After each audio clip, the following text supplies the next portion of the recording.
We will start presentations. Presentations will last exactly 5 minutes. For those of you in the room, I'll give you a 2-minute warning, a 1-minute warning. For those presenting online, I will quietly say 2, then 1, then I will cut you off. So we'll work on that. After all the teams present, then Benjino will present for 10 minutes, no more. And then the judges will deliberate.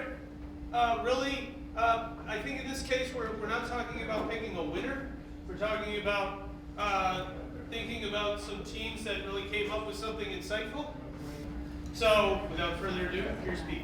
Yeah. Okay. Hey everyone. I just want to make a few just really quick announcements about how we're thinking about results and submissions. So the weekend is like a really short amount of time to make progress in this data set, obviously, and we're expecting more data from John, this proteomics data, and more information on the metabolome to be uploaded as well. And I believe one of the teams, one of the groups is going to work with John to get RNA data as well. So we're going to have more data up for John soon.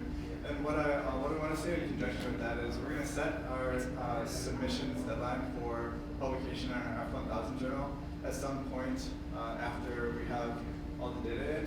And we really are emphasizing this round about publishing results in our F1000 journal. So the point of this evaluation is really to celebrate what we accomplished over this very short weekend period and highlight some of the results. So that's all.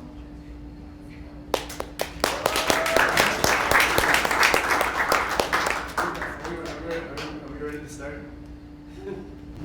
Also, can we get a big hand for Laura? She's done a lot of help. I'll quickly introduce who is helping evaluate the projects this round. I kind of failed to do that on the website, sorry. So we have, actually, I just want to come up really quick and just do like a 2. Me? Not you. Oh, okay. But Hari, Alex, Samatya, Jason. Just come up really quick and introduce yourself and that you're helping to evaluate projects for.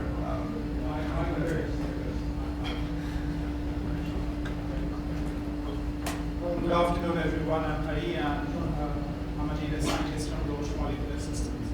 And my expertise is large-scale analyses for developing predictive correlates about clinical outcomes. I analyze genomics, proteomics, metabolomics data, and correlate those with cancer therapy approaches. It's a pleasure to be out here and to see the wonderful proposals you guys have been working on for the past few days. Hi everyone, my name is Avantika. I'm a deep learning and genomics research scientist at NVIDIA, and I've been present at all of these SVAI hackathons in one capacity or another. I've been super impressed by all of the projects that you guys have been working on, and I'm very excited to see your presentations. Hi, my name is Alex. You've heard from me on Friday. I'm one of the founders of Invitae. Back about 10 years ago, I actually did do a bunch of hands-on bioinformatics work. It was a long time ago, and I remember very little of it, so I probably have no business evaluating anything, but I will do my best, and I'm tremendously excited about seeing what you came up with. Hey, I'm Jason Chin, Senior Director of Machine Learning and Genomics, and I've been working in sequencing instrument company for about 10 years. And I know a lot about DNA sequencing project and how to analyze them, and also start to get into machine learning and other stuff. So I'd be happy to help everyone today. And Ben too. I think everybody knows who I am. My name is Ben Busby. And I'd like to introduce Team Thrive, who is going to come up here and start presenting. Here we go. 3, 2, 1, go. Hi everyone, everyone. My name is Gunjan and I'm part of Team Thrive. So the goal of our project was to combine genomic information with the information found in John's medical records. So what we did was we used QIAGEN to extract all of the variants that were relevant to John's medical records. So we used the medical records as keywords to filter the variants to create kind of a set of variants that we use then for downstream analysis. So what I focused on was kind of parsing the medical records and extracting all of the keywords that we wanted to use to filter out this set of variants. This is a little bit different from the idea we initially had, which was to actually use the variants and extract keywords out of the variants and match those to the medical records. But we thought doing that would be a little bit more intensive on kind of natural language processing, and we didn't want to do that, so we stuck to kind of identifying relevant keywords first and then filtering out the variants. Okay, so what I'm going to describe is our general philosophy for looking at the variants using QIAGEN's Ingenuity variant analysis tool. And as you can see, there's a whole bunch of different filters out here, and we basically start off from the whole set of variants. We use 4 different data sets. We looked at the whole genome, whole exome, metabolic panel, and carrier panel. And for these data sets, we started off from the variants, looked at the confidence variants, common variants, and then using these filtering conditions on the right, we basically had 2 sets of variants that we focused on a little more. These are the predicted deleterious variants, and then these were filtered further using the biological context of the medical keywords that Gunjan mentioned.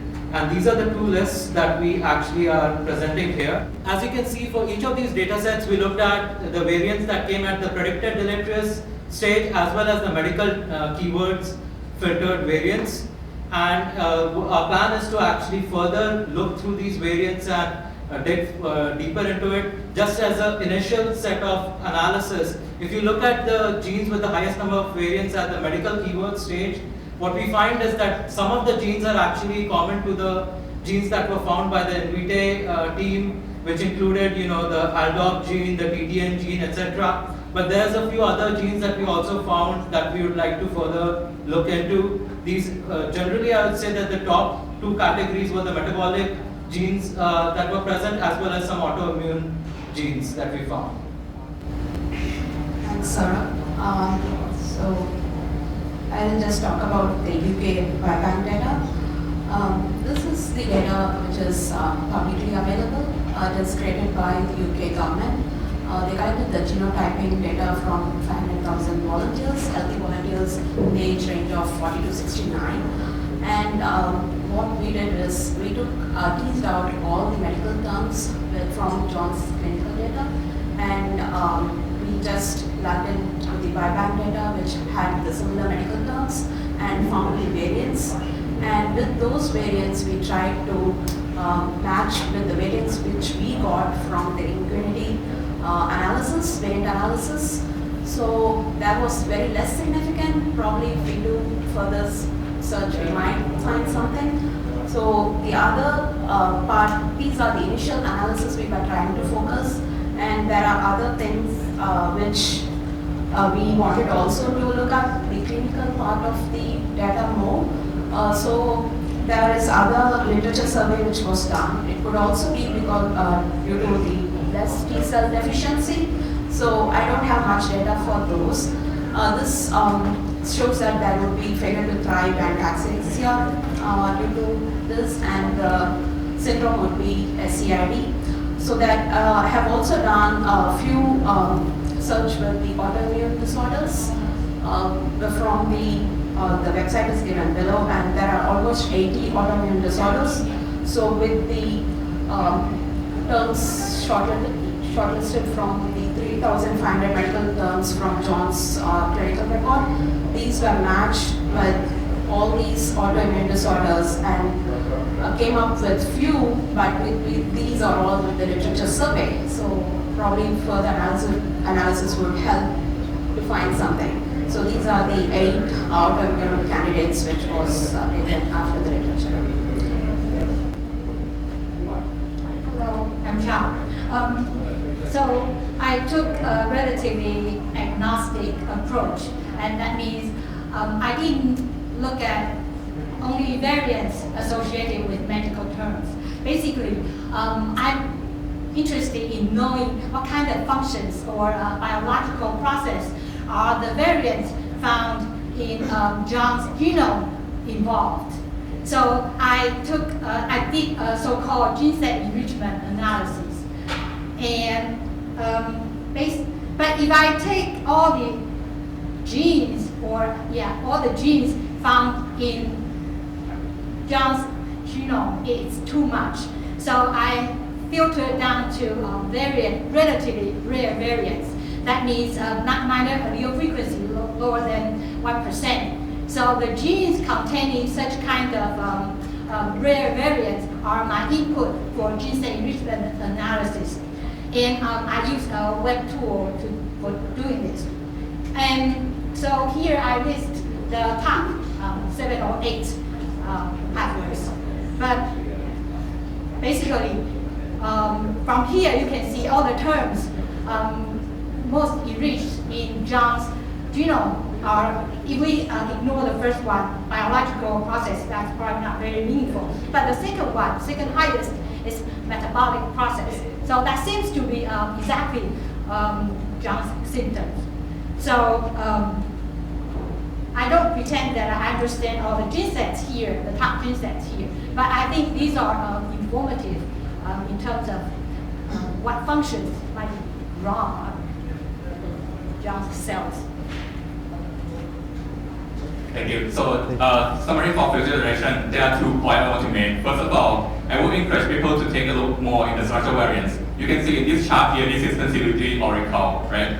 By using just single tool here, you're going to miss a lot of variants if you can find by single structural variant too. So the data that we provide in this hackathon, the parliament, do the consensus, to do the ensemble approach, we highly recommend you guys to explore more into that. And the second thing is that we also assemble John Genome Reviews hackathon here. And the quality actually is not bad. You can see that the conti continuity is like 6 million base pair, 50% base pair located in the conti, larger than this 6 million base pair. So that's another result that you can take a look more into the large structural variants that you can find from the short read or the mapping approach alone. Wow. Thank you so much.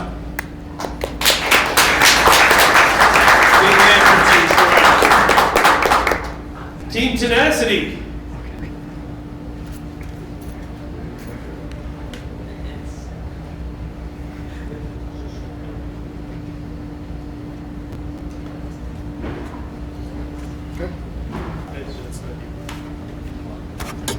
All right, 5 minutes, Dan, go. Thank you so much. Good afternoon, everyone. We are Group Tenacity, and we are very happy to share our approach in working on John's case. So here, this first slide shows an outline, and which is how we perceive this research, and then followed by how the project, and we want to deep dive into a couple of interesting candidates that we think is towards following up, and then at the end we will do recommendations to John. So as we are all familiar with in the rest couple of hours and days, John has a very complex syndrome, starting from gastrointestinal tracts, despite being anatomically perfect. So here, this very complex set of disorders, along with the data analysis approach we perceived, resulted in this our message slide. So we recommend John to pursue further working on TNXP, the tenascin gene. This is the top priority according to our analysis and literature search, as well as secondary and tertiary databases. And we also have additional targets that we recommend John to pursue, which are ALG11, ATP7B, and PLCD4.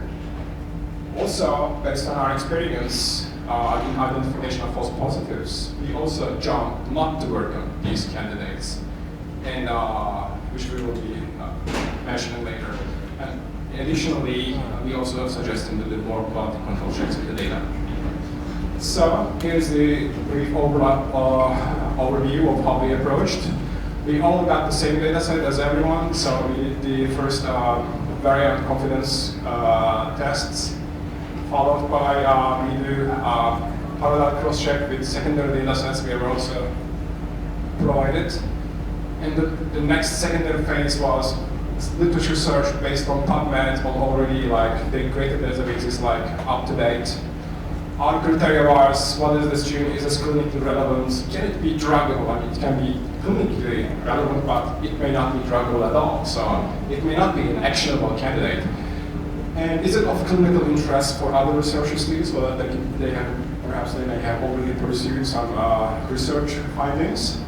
And we also wanted to check if there is a developmental phenotype, because John lacks any developmental phenotype. So we did some scoring based on this criteria. And now I will pass the microphone to my my teammates so that they will dive you the targets. Yeah. Thanks. So the first thing we pointed out looking at was TNXP. And the reason for this is that it's an extracellular matrix protein. It's incredibly important as far as our digestive tract metabolism goes. Yes? 2 minutes. Cool. So, looking at this, things that come from it are several symptoms that John has displayed. On top of that, there are multiple mouse models that have shown GABA-B agonists, such as benzodiazepines, to be incredibly helpful for reducing symptoms of this.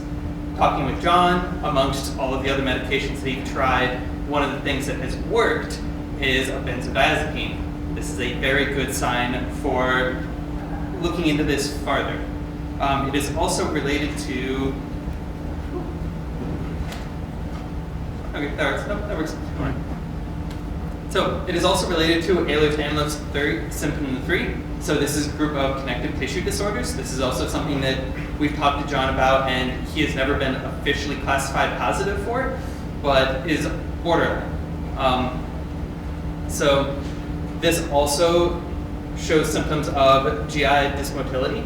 So it's something that John has displayed, and it is something that we think would be great, excellent to look into further. So, secondary recommendations.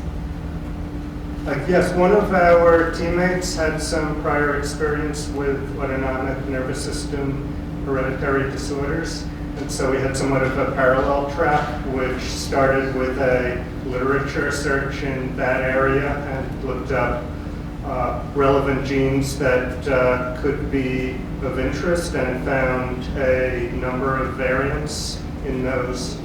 So one of those is the ATP7B and ALG11 actually are overlapping genes, and there were 2 variants in the overlap which affected the transcription factor binding site, so it could have prevented all expression of that gene, and one of the 2 additionally involved promoter loss. Both of those seem particularly relevant to a number of the symptoms, including growth failure, failure to thrive, and vomiting. So this was well represented in the data, and some other, couple of other genes also had a lot of relevant implications. So in terms of next steps, really what we are recommending is to focus on this TNXP variant and complement this analysis with the incoming proteomics data. In the midterm, we're also thinking that it would be good to determine up or down regulation of RNA in the small intestine biopsy that we've already done, or if you do plan to have another one.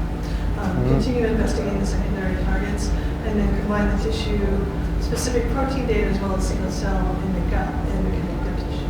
And if possible, work with an academic lab to create a formative model for the next people drug testing. Thank you.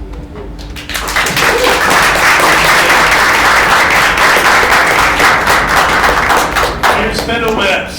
You guys are up. Hi, we're Fierce Phenotypes or Fierce Phenomaps.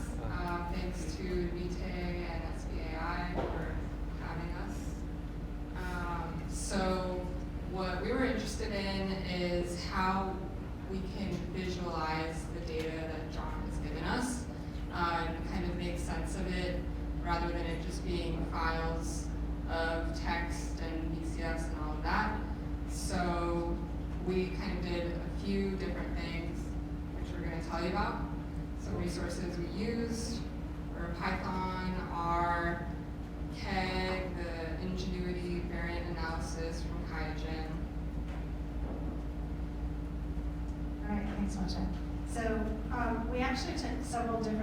approaches, and besides the visualization, which was not what I worked on a deep dive, on an assumption that there might be a number of the variants that were created a depressed functionality as a secondary outcome for some kind of early assault that then caused a lot of secondary effects like inflammation and different kinds of autoimmune responses, etc. So Masha had done a cleanup for looking at John's variants versus others, but then we found this really interesting thing where Nikita and I got very opposite results, and we found out it's because I had clicked the hopping function on the Ingenuity screen.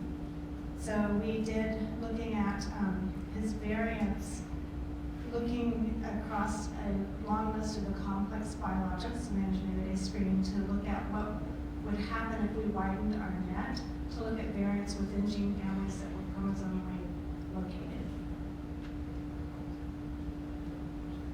Now we focused on something slightly different from the analysis part of it, and we wanted to build up more on the visualization like Masha mentioned. It's something that even a simple, even a person suffering from a disease can understand what their data really means. So we're going to give you a quick demo of what the graph platform that we built. So as you can see, the orange, going to the demo right now.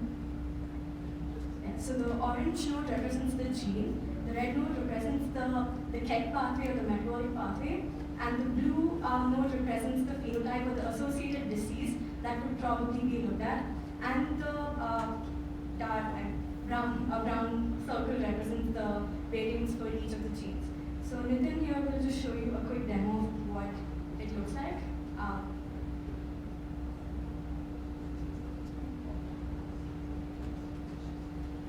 So he's going to click on one of the, going to click on the disease. So as you can see, it brings out like a list of genes associated with each disease.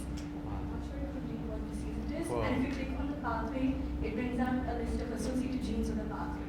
And if you click on a specific gene anywhere, it can give you a list of the variants associated with it. So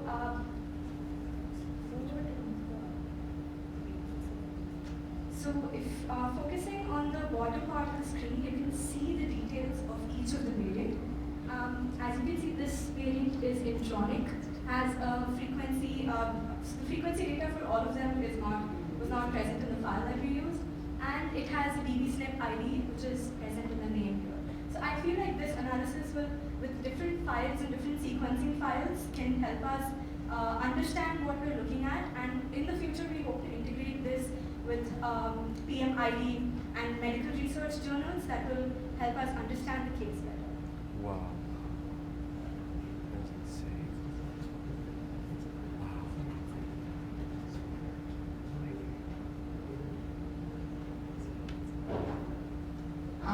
Yeah, so that was one graph-based visualization, and then we didn't make this, but this is where potentially we could go, view it in a graph-based way and have all these connections between nodes. And another thing that we did was pathway mapping, so we took a VCF file generated by the QIAGEN variant analysis tool, and we used David to annotate those variants with pathway information, which is KEGG, it's a pathway database. And we were able to use an R package that would take the KEGG pathway mapping and label in red the variants that John has. So it can take in any VCF file, you can filter it any way that you want, and it will show you these pathway images that can be more useful for a biologist that doesn't know how to interpret these files. Like this one is immunodeficiency pathway.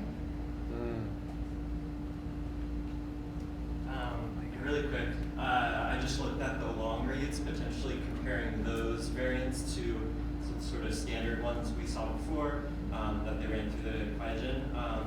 And I got as far as a Minimap sequence aligner and a partial SAM file, but then was looking at potential variant calling. So yeah, didn't quite get there, but wanted to sort of see how similar the variants were between the state of the art or the ground truth that people accept and the long read, which is a little more new. So yeah.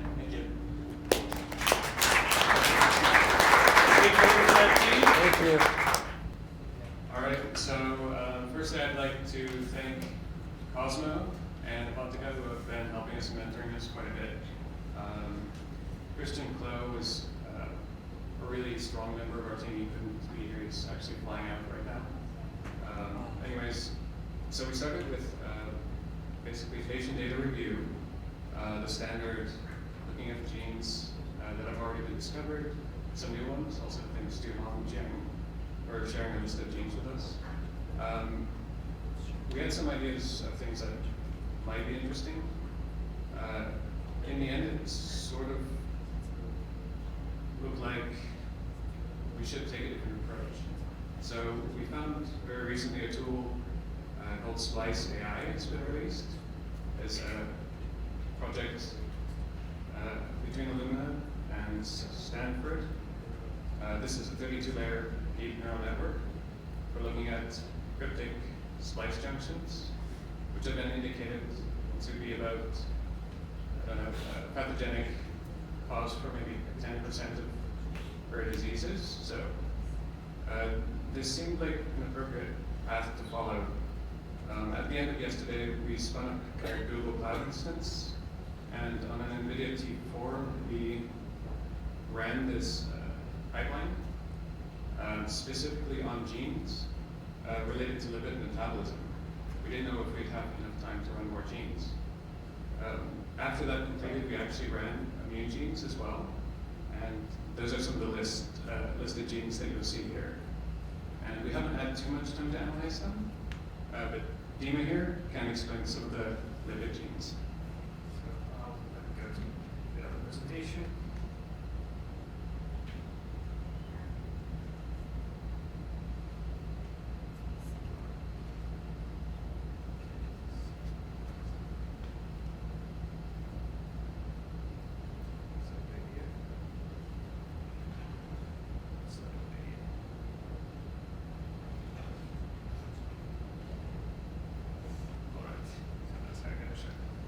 So I was working with several teams. As I'm a knowledge support guy, and was that I interacted with splicing folks. So I'm presenting with this category, but I know many of you work with me. So the approach I've taken is to do basically a pretty standard pipeline, but do it step by step, systematically. So first of all, I wanted to narrow down the space of genetic variants that I'm looking at. And first I removed low quality variants, and I took only homozygous loci. It's a huge restriction, but I did it for now. And I annotated them with SNP-F, which is a variant effect predictor. And then I also, and the next step, a very important one, I filtered for genes expressed in GI tissues, and it was 700 genes out of 20,000 genes in human. And it narrowed it down to about 35K variants. So I skipped some academic slides, and this is a slide where I did the filtering itself. So I took RNA expression for a bunch of organ tissues, which include both GI and non-GI tissues, and I looked at the upregulation of genes in GI compared to non-GI tissues. I also excluded neural tissues, brain, because I had suspicion that this is sort of neuropathy, so I excluded those from this analysis as gray zone. And then I derived a metric, which is sort of a z-score, and I thresholded by this metric on 95 quantile. So here are the interesting genes. And then I intersected those genes with Omnium database, which has the description of pathologies. So there are a bunch of genes which are associated with diabetes, which may be true, maybe not true for, we don't have any clues about that. But there is a definitely interesting gene which is associated with IBD. This is interleukin receptor, pretty obviously immune-related genes. Very interesting. So I found MTTP gene, which is associated with a fat absorption disorder, and the symptoms there are failure to gain weight and grow at the expected rate, failure to strive. Then the other gene is connected to bile acid malabsorption, and we know that bile acids are related to fat absorptions. And then there is a tricolase deficiency, which can lead to vomiting, abdominal discomfort, and diarrhea when you eat food related to with tricolase. And another other mucin genes. So here are a few further directions. I recommend to confirm deficiencies in proteomic data, try excluding tricolose or try supplements, and monitor potential diabetes issues.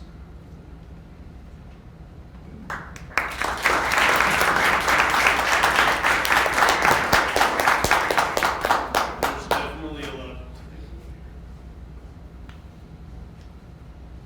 All right, next, team Too Big to Fail will go. All right. Hello, everyone. In Toronto, London, and everything. My name is AJ. I'd like to introduce myself. I am not a bioinformatics guy. I'm actually a protein kind of chemist guy. So, for the sake of time, as well, I'll be speaking about what my entire team did. So, first, this is kind of our process. We compiled it all together. Just a high-level overview of kind of what we did is we took the medical records that we got from John and put them through this word cloud. Found which symptoms really popped out the most, and took that and put that into a website that selected certain genes that are associated with those symptoms when they have variants. Correct? Okay, awesome. Gotta check with the experts here. So after that, we also went through the QIAGEN database and did a similar filtration. And what we mainly wanted to get out of it is filtering through these different variants and then finally verifying what actually happens at the metabolic level. So we actually went to different metabolic pathways in KEGG as well as using COBRA to kind of take out and remove genes and see how that affects the metabolism of the body. So, in the sake of time, these are some of the gene variants that we identified through QIAGEN, but the most important ones were found in some of the candidate pathways that we have here. So, one of the biggest things that we kept coming back to is this some sort of mild multisystem mitochondrial disease. Does it kind of make sense because the mitochondria is the powerhouse of the cell, and that's where all the energy is made. So these are the top three variants that we found: SDHA, frame shift variant, a few mutations in the RRM2B and POLG. They are linked to the different symptoms that has been most common to John, including nausea, vomiting, abdominal pain, muscle loss, fatigue, and difficulty gaining weight. And effectively, what we are imagining that's kind of happening here is that's affecting the energy production in the Krebs cycle, as well as the oxidative phosphorylation, where the majority of ATP, which is the energy of the cell, is produced. And so that's what leads to most of these different types of symptoms. We also found a candidate in a certain kind of glycosylation disorder. So glycosylation is basically an addition of carbohydrates or sugars to many proteins in the body. And this is very important for cell signaling as well as multiple other functions. So some associated symptoms with some of the mutations that we found, which are a lot of mucin mutations as well as ALG9, there's low muscle tone and failure to thrive, which correlates well with the symptoms that we see in John. I'm not going to go through all the different evidence, but some diagnosis and confirmation that we can take is isoelectric focusing of transferrin, as well as targeted mass spectrometry and proteomics towards protein glycosylation. A final one that I saw in the metabolic state, which I found very interesting, and still not sure what to make of this, is there was a lot of high levels of phthalate, however you say that word. Basically, it's a man-made chemical that's used in plasticizers. It's to make plastics very flexible. It's very common in household items, water bottles, as well as different pill containers, which is why I asked you about the different oral pills that you take. And so what I found, what was interesting, is that we basically in the metabolic data, we found these long chains of hydrophobic phthalates, which is similar to lipids. And that can be induced by or exposed through human breast milk, as well as other different pathways. And typically the half-life is 5 hours, so basically we shouldn't be seeing it in your data, but we do. So this, we're not sure if it's a cause or an effect. It could be an effect to just the lipid metabolism.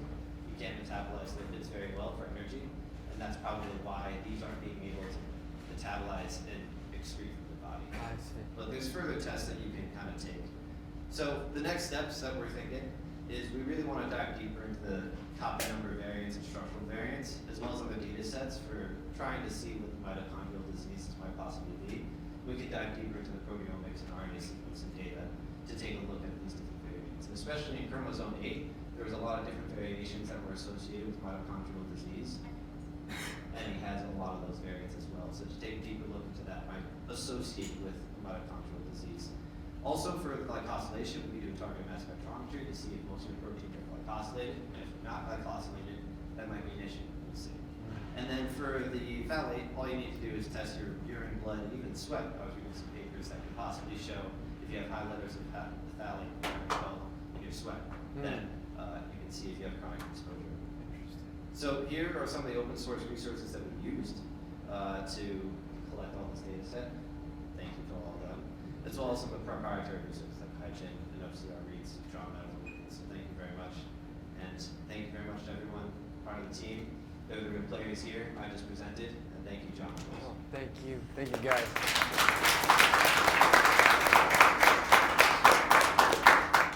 Let's go with Crucigrama. Thank you. So we are Team Crucigrama, Fernando Avalos and Rene Lopez. I am more like a bioinformatics scientist, machine learning. Fernando does a lot of deep learning, machine learning, and NLP. So our solution was to build a tool where you can just push the files through and then get the results and provide a list of functions, pathways, diagnostics, and genes, which are not common. The justification for this is that the regular approaches work for 80 to 97% of the people. So you pass the variance through, score the variance through genes, generate some sort of interpretation, and produce a report. So, and we all use the same, medical records, low risk, genes, pathways, metabolites, metabolomics, proteomics, and databases. But based on this, we did not want to follow the usual approach, which is scoring genes and variants and metabolites. So we say, how can we get the same data that everybody does, plus the new leads, but based on rare cases, because this is an awesome case, right? This is young. This is not the 90% of the people, which is where most of the pipelines usually work well. So then we decided to go through NLP, given that most of the data was medical records and genes and functions. Based on this, we followed two approaches. One of them was build the genetic fingerprint first, which is based on his variants and genes. We are going to produce a list of genes and functions that are relevant to him based on his genetic fingerprint. That means we are going to pull all the variants and genes that are impacted on his exome in his genome, and we are also going to pull all the functions from the metabolites that are important that are outside the range, and the same for structural variants, so all the genes that are impacted. Once we have that list of variants, we're going to produce a series of genes and functions based on OMIN, the human phenotype, on all of those databases. With that in mind, then we use an algorithm for natural language processing, which Fernando is going to explain. Okay. When we started working on this one, as everybody, we started looking for the most common words, right? We got this one, and this was not meaningful. So we changed the approach to inverse document frequency. So we were looking for the most uncommon words in all the data. So we found something here. This looks really strange to us, so we think that we are in a good path, right? So we did a backtracking to all the genes. So we got this one. And from there, we got more information from the network. We went to several pages, we get a lot of data, and we compared that data using the same approach, inverse document frequency, and we were able to track some matching between the medical history and all these genes. And that was basically our approach for this one. So, well, for the matching, we used the cosine similarity just to compare the medical records with all the descriptions for those genes.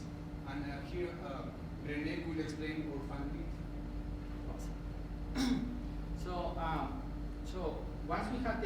the fingerprint. Here we're just dealing with his exons, his metabolites, his structural variants, and we're generating a list of functions and genes. But now that list looks something like this. So then we sort of use an algorithm to normalize the data and produce some sort of scores, and these are the ones that comes in the top. But now, so this comes sort of his data, right? And these are the most important. But now if we use the medical records and try to match that with our information using a cosine function, then we kind of rescore the variance and we come out with only these 9 genes. And these 9 genes, as evidence of our work, prove to relate very well a subset of them with the findings from IMITE, like TTN. TTN was in the list of the top 3 genes for IMITE. In our case, came as the top gene based on our NLP work, and that's pretty much related to his work. That's related to muscles, and then HLA-DRB has been actually identified to cause nausea and tiredness. So that we thought that was also the second one, HLA-DRB1, because it's very related to the symptoms. HLB-B, that's for MH class 1, so that's also very, very important, very much related to movement and muscles.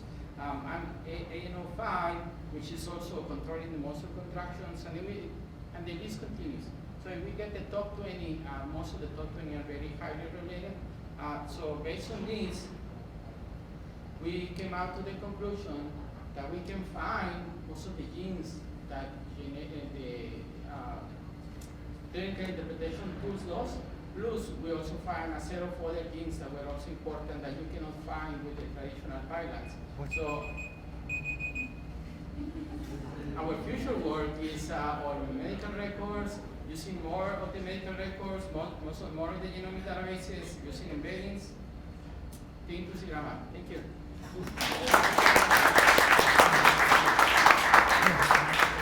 Did you get a card? Did I give you one? Cool. Great work. Thank you. Team Dons is next.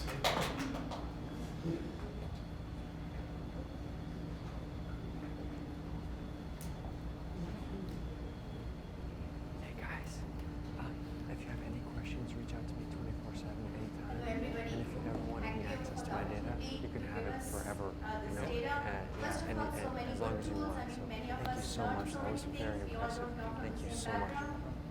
So with that, as soon as our file gets uploaded.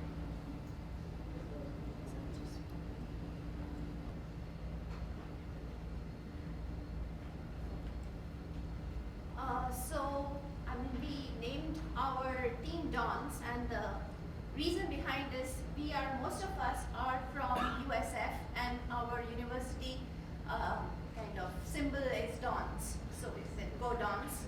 And then we also kind of got into our team some experts who were not from the MSHI program, but we really valued the input that they would bring. And also our motto is beyond undiagnosed. So here, till now, John had information, he had too much data. He had a data overload. I think after going from here, he will have a diagnosis overload. But what we want that John should have is a conversation with his physician. The next time when he goes to his physician, he can say that, hey, I think these people came up with this set of genes or this reason for my condition. Could you do this next test for me, which can tell me if I have this condition?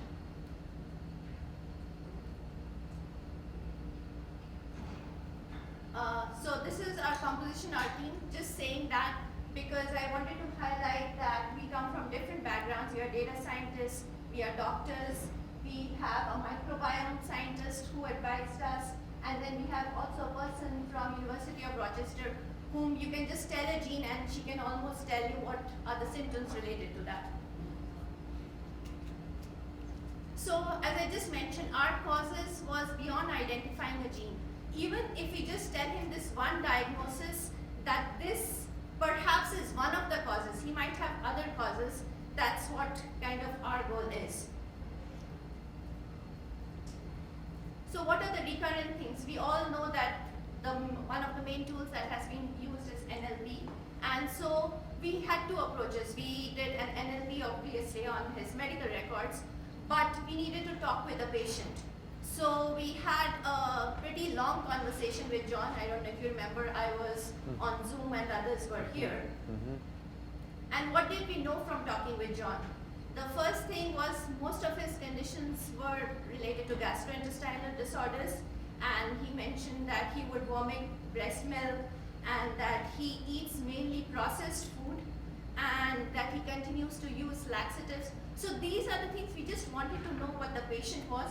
One of the many important things which I think we just learned from speaking with him was that he sutured his uvula, which kind of stopped his vomiting, right? And that was like something we related, we have to keep in mind when we are analyzing his condition. So main thing he told, so we asked him also this question, if there are two things that you want to improve about yourself, what would it be? So he mentioned he wants to gain weight, and the second thing is that he wants to gain weight is his main thing. And the second one is pain. Yes, and the second one is his abdominal pain. Every morning that he gets up, he has so much pain, and he wishes that he could. Okay. So 2 things we got from talking with him was gastrointestinal disorder and also things related with muscle. So when we spoke with Monica, one of our first observations was that perhaps most of his symptoms are related to his his brain stem, because that's where the vagus nerve resides. So his vomiting feeling, rather than anything related to abdomen, could be just from the vagus nerve dysfunction. So now going over the processes that we kind of involved in our analysis, the first obviously was the AWS text extract. So we created a data frame of all the conditions that we observed and then classified it, whether it's a medical condition, whether it's a drug, and then went on to do the analysis, which is both in QIAGEN, the IPA tool, and Cravat. So many of you mentioned that you have disregarded certain genes because, let's say, they were in heterozygous condition. We kind of narrowed down on a gene which came up in every analysis, but perhaps has been disregarded till now, except I think in one team's presentation I saw that was there, and that was the GBA gene. And why we think that we narrowed down on this gene was when we looked up the medical literature on this gene, it kind of relates with many things that that John experiences. So first of all, when we looked at his metabolite levels, his ceramides are very high. So Gaucher's disease, the GBA gene, inhibits the ceramide, the glucocerebrosidase pathway. So that could lead to the ceramide buildup. Then we also realized that his IBS condition could be related because that fat buildup that's going on in his body leads to this abdominal distension. And this gene is also related with akinesia, so that might have interfered with his muscle mass buildup.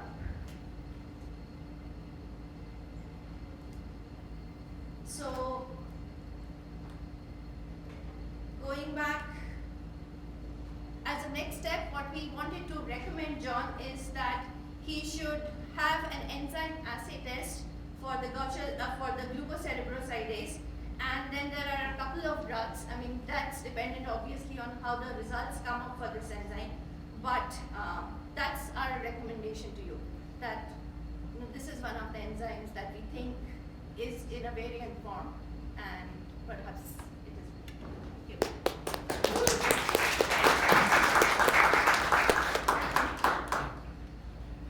Hey, thank you so much. I just want to double check. Did I give you a card? Yes. Okay, great. You're right. That was a brilliant presentation. Thank you so much. Thank you guys. Team Catch 23, are you in the house?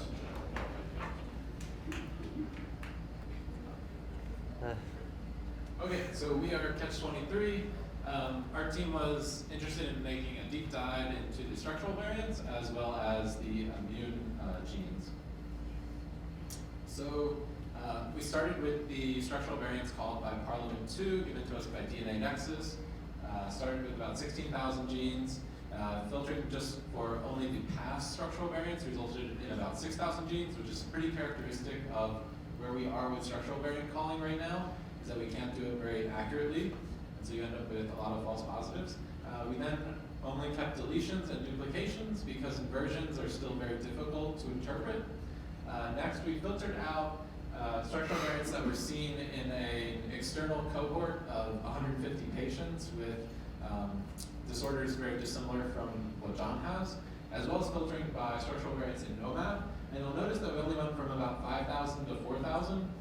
If you filter single nucleotide variants by frequency, you expect a drop by 90%, so you should really reduce the number of variants you have by a whole order of magnitude. And it really shows how far we are as a community from having good structural variant filtering techniques. So to address this issue, we filtered by those that are less than 1 million base pairs, because if John had some megabase size deletion or duplication, he would probably have even more severe phenotypes. And then we finally, to really reduce the number, only looked at exonic structural variants and ended up with about 200. Okay, so next I was specifically interested in looking at the variants that were associated with the immune system, because I'm an immunology student, and also I think a lot of the phenotypes that John presented with were very immune specific, like low IgG. They also mentioned that there was one mutant in the IL-17 gene, which has to do with Th17 cell differentiation, which is an important type of T cell. So my approach was to start with a list of 1,800 genes that I got from IMPORT. And IMPORT is a publicly available database that has a lot of immunology-related data on there. So I intersected those with the variant calls from Deep Variant, and I ended up with a list of 134 variants that were associated with those immune genes, or 500 base pairs around it to capture the regulatory regions. And we ran that through the variant effect predictor and only focused on the variants with a minor allele frequency of less than 1%. And then we ran those genes through Enricher, which is a pathway enrichment analysis tool. So this is just a very, very rough way of doing this, but it's kind of cool that we still were able to pull out both Th17 cell differentiation and B-star signaling, which are related to those two phenotypes that I talked about. Also a lot of other hits on top. So I think a cool future direction is to specifically look at the variants that are associated with each of these pathways and try to understand at a molecular level what they're doing to the immune system. I also looked at the high impact variants from VEP, as well as the variants with high CAD scores, Condell scores, or loss of function scores, which are all different ways of assessing how pathogenic the variant is. And so these are just two of the top hits that we got. Again, this is very rough, so it's just potential avenues that we can further explore. The first one has to do with platelet-derived growth factor receptor, which is expressed on a lot of immune cells that allow them to respond to signals that are being produced by platelets. And it has been implicated in tumor and as a tumor suppressor gene in a lot of different kinds of cancer. And the second gene is IFIH1, which is important in innate immunity. So macrophages, neutrophils, and other things produce it as a first line of defense.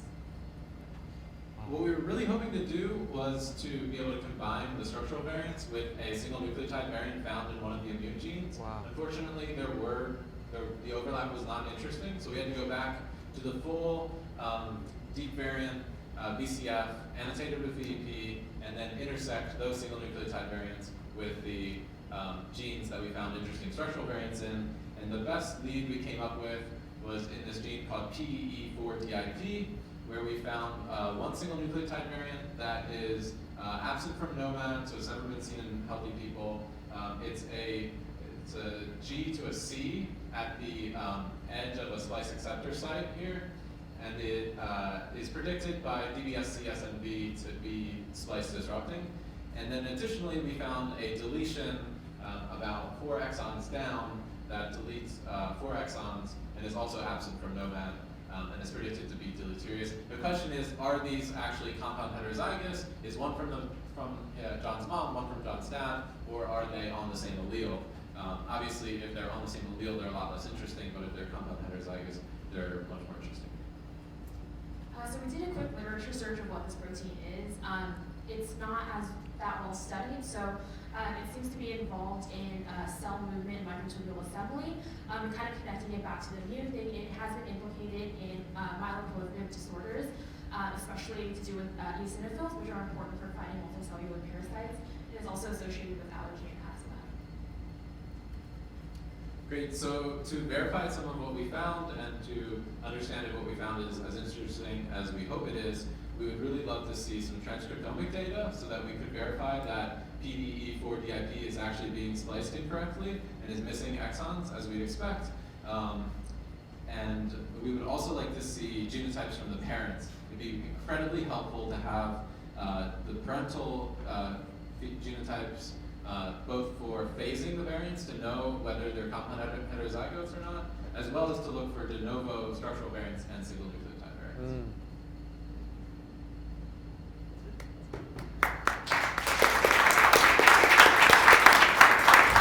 That's a lot of Everyone here has a card, right?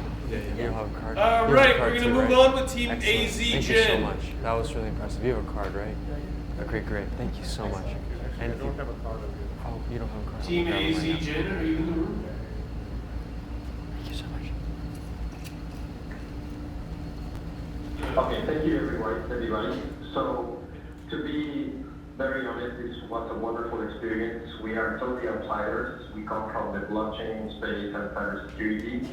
Although we were able to learn a lot, and especially thank you to all the sponsors and particularly to John, because this was a very extraordinary experience for us. So I'll be very brief because, to be honest, we just wanted to share that we just used the Kaizen generative variant analysis for the first time. So we sat down with Kunal Patel, also thank you for his time. And we just learned how to use this tool very quickly, like starting with this, the Kaizen team uploaded the Jones data previously, and we just learned how to filter. So we were starting with 4,985,000 variants. Then we call the quality for at least 20 in the index that they have. They say that about 50 is very confident to be sure that they are not errors. And then we start using some other filters, of course, to discard obviously the common variants. So we kept only those who were very rare, right? And also, of course, associated with the phenotype as pathogenic or possibly pathogenic. That was also what we did. And it was surprisingly kind of intuitive to see that Gentleman syndrome, which was recessive, was there. Although we talked to Holly Duremo, she was very kind also to offer a lot of her time, and she explained us that this was discarded mostly because John's urine and blood work were okay, and he didn't have any potassium alterations. So most likely we just found that using the tool, the most or the best approach was either or either Danlos, I don't know how to pronounce it very well. But at the end of the day, we believe that using the tool, it was the best approach to describe John's general phenotype. Of course, there are some other things that doesn't fit 100%, and that we use also the score of the tool, which is 3.07. And we also found very interesting this phenotype network, which describes obviously the gene that is actually it's a deletion as soon as we kind of understood. So we can see all the phenotypic inputs or all the characteristics of John's phenotype here described. So we believe that this was very, very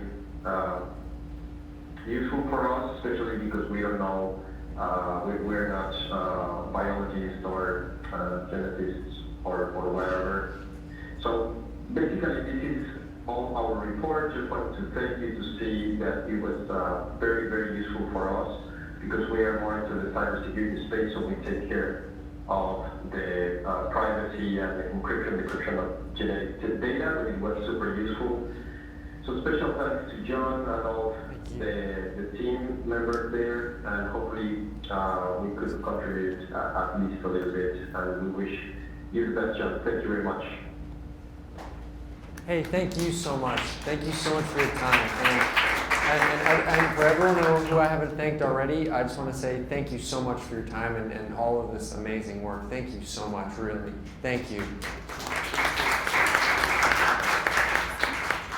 I'm representing the U.S. team, so we're in Foster City, but the solution that we have is actually a collaboration between our team here as well as our team in India. So there's a clinical diagnostics subsidiary company, MedGenome Labs, in Bangalore here, and they worked on this because they have some unique tools that we use. So what I'll do is I'll present some of the work that my colleagues have done. Of course, it's like 4:45 a.m.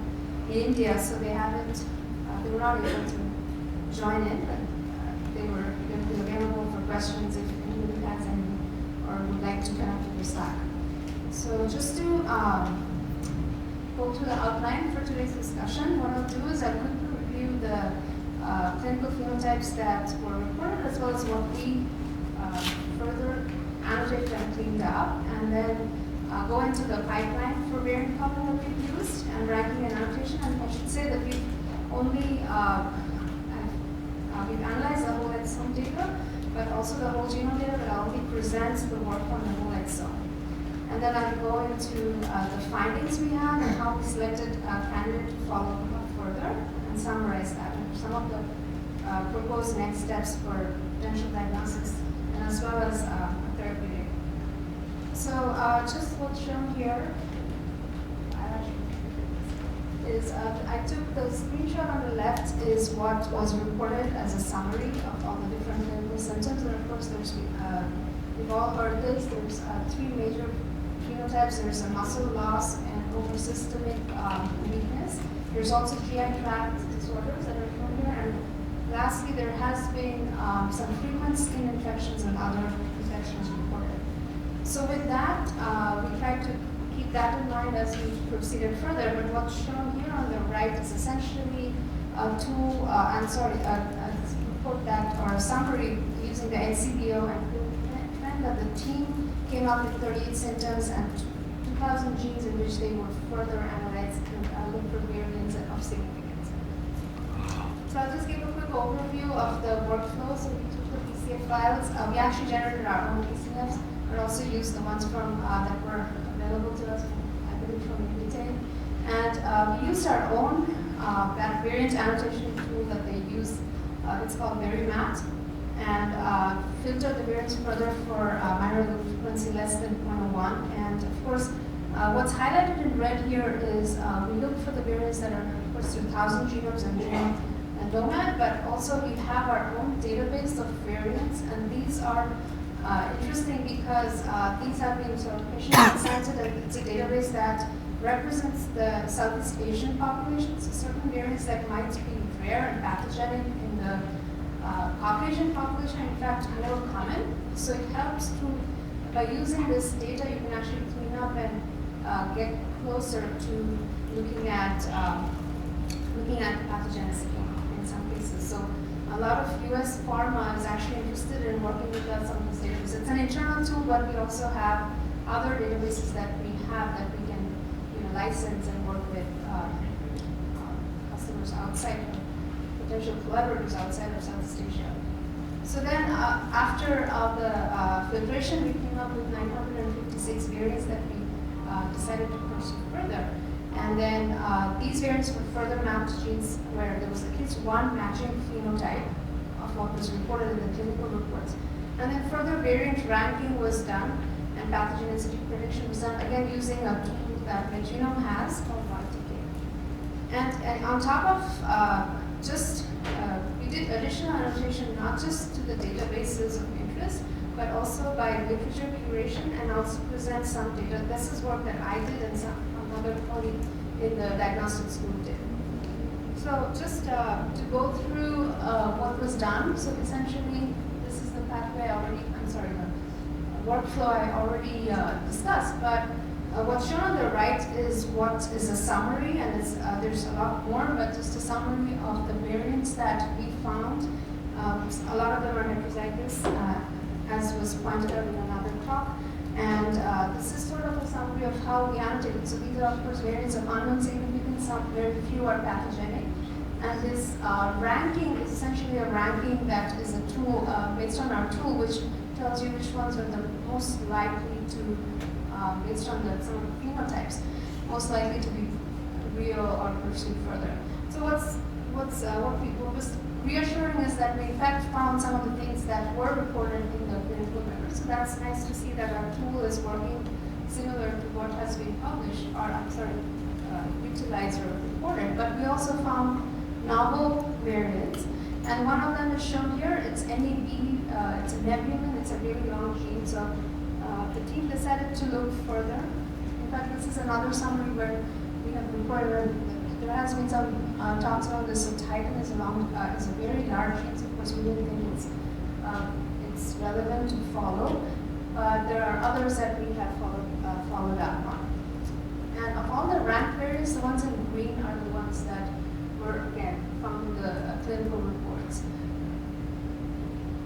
So this is the NEB gene, which they found that, of course, there's overlapping phenotypic significance based on the John's reports. So there's muscle weakness and decreased body weight that is found, and this is actually a splice variant. That's what's shown here, is where this variant is.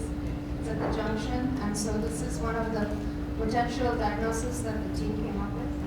But as we went deeper into this, what we realized is, in fact, some of the variants that were already found reported were in fact quite interesting. So the one that's we focused, and I'll show you some data on what we did, is this CARD11. It's actually an intronic variant, but it is close to the splice site junction, so it can affect splicing and can potentially have a phenotype. So, and again, there has been several genes that have analysis has indicated that there is a systemic immune defect, and in fact that's kind of what we also found.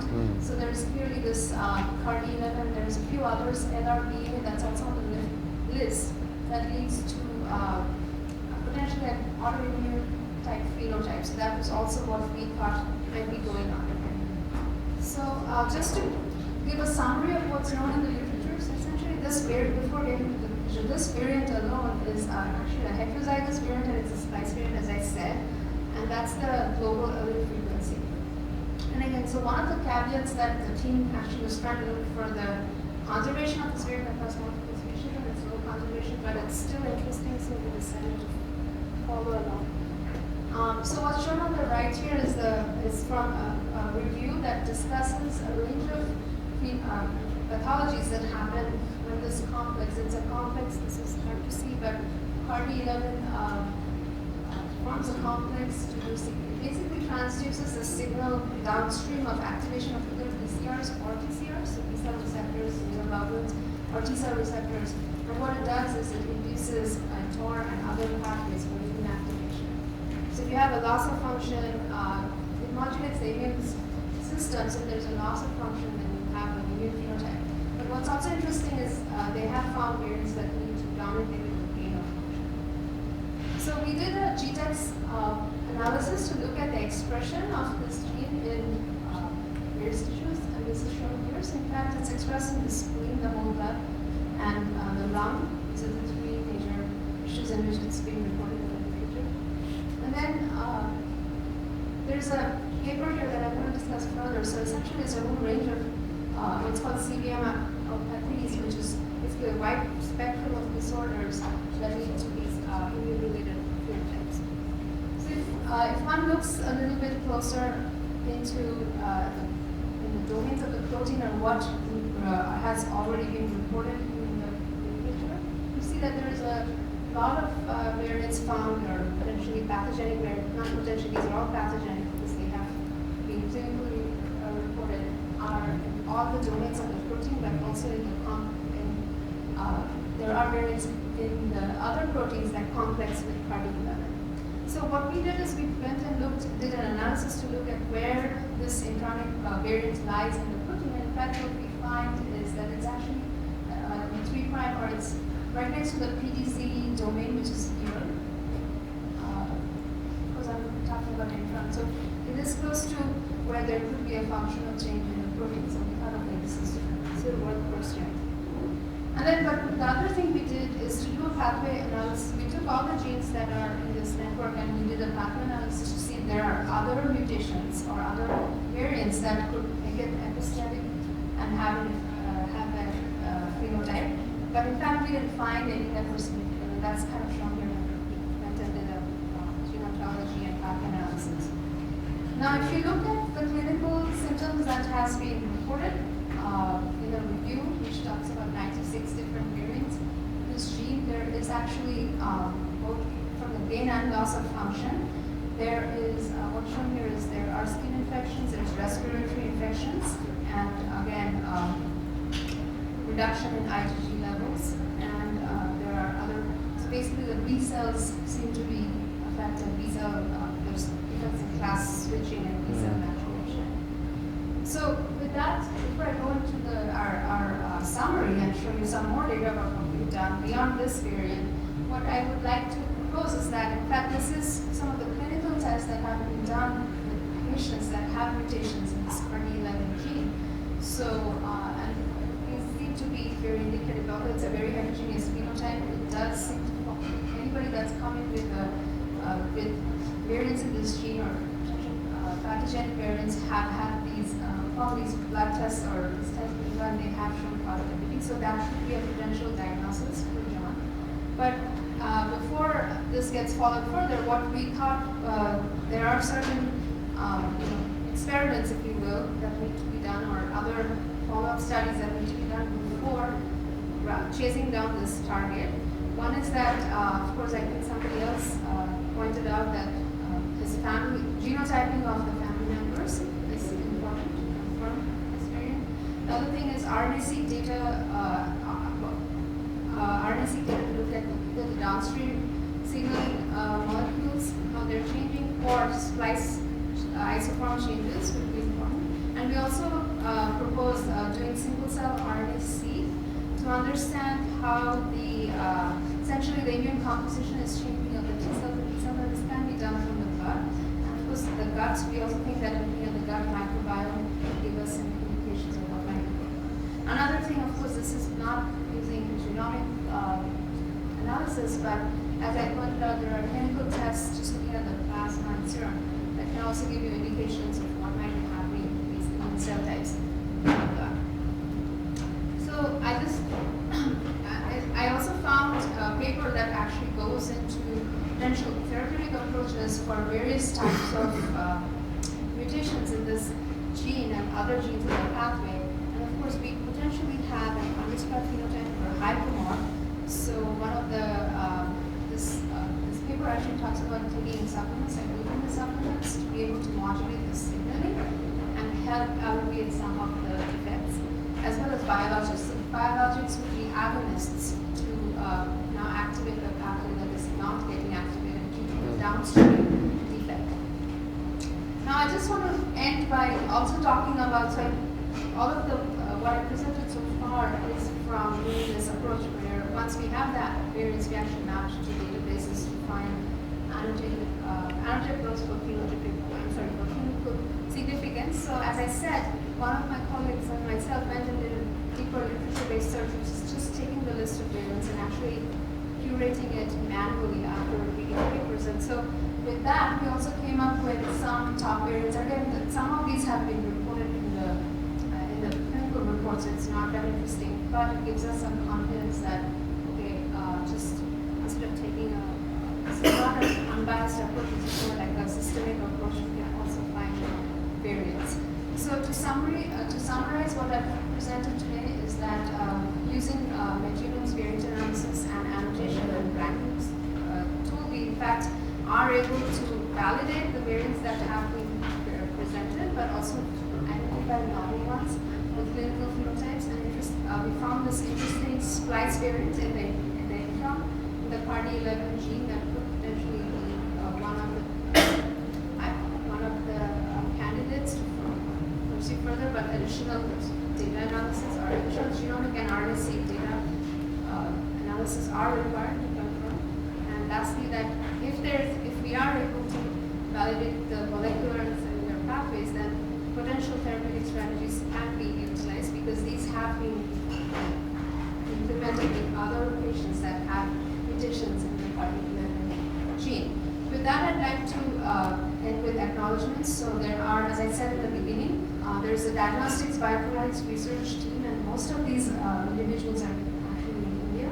We also have a parallel team in the US, but they mostly focus on biomarker discovery. And part of the immune profiling sequencing services team, which is, we are in Foster City, so we have a lab in Foster City where we don't do diagnostic tests, but we offer various other services. And we also had our business development team that agreed to sponsorship for this event on the Smart Technology Lab, and this is we have labs in the US and India and also in Singapore. And I also want to just quickly, these are some of the services we do, but another point that I wanted to say is we are actually working, we have formed a consortium called Genome Asia 100P. I don't know, some of you might be aware of it. Essentially, this is an effort to sequence genomes of 100,000 individuals from the Southeast Asian population because there is an underrepresentation of reference genomes, and in fact that affects the variant calling and the confidence of pathogenicity calling. So this is an ongoing effort. All the sequencing is being done in the Metgenome labs in India. So just a thing that we are constantly, this is our effort in the lab, but to support this effort, we are in fact building tools to be able to move around data and also annotate and analyze data. So with that, I'd like to thank the organizers for letting me speak, but I also want to thank John for having, for opening up this data for open access and for us to use it, validate our tools, but also hopefully help them down the line. So thank you all.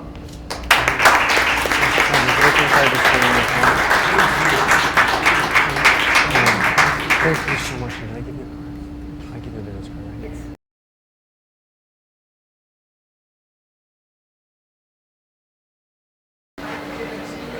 You know, one thing that a lot of you guys have been saying to me, and it's so very kind, is thank you for sharing your information. And you know, that what really touches me is that you're looking at my information. You know what I mean? Like, I'm happy to give you my information forever. You know what I mean? When I would go to doctors and present them with these findings, it was they did not know what to do with it, and there was a dead end. And so, you know, I know you guys are thanking me for sharing, but really 1,000 times more, thank you for looking at my data and trying to come up with avenues for me to get free from this. So thank you once again. Thank you so much.